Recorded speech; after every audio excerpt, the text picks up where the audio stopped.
Меня зовут Жаксар Канат. My name is Ahmed.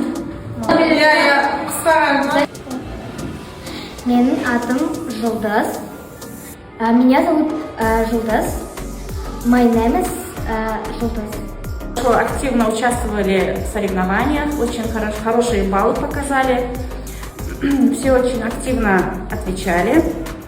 Были моменты, где на самые легкие вопросы даже было вам, может быть, это от переживаний или от чего. Общий балл у нас составил в русской группе 27 баллов и в казахской группе 22.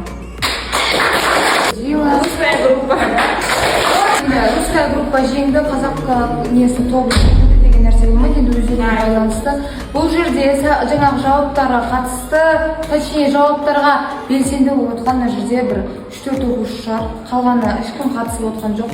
Орыс тобындағыдай барлық оқушы белсенді емес, орыс тобында бір ғана қыз шығар, онша қатыспай отырған. Мына жерде 2-3 оқушы вообще қатысқан жоқ.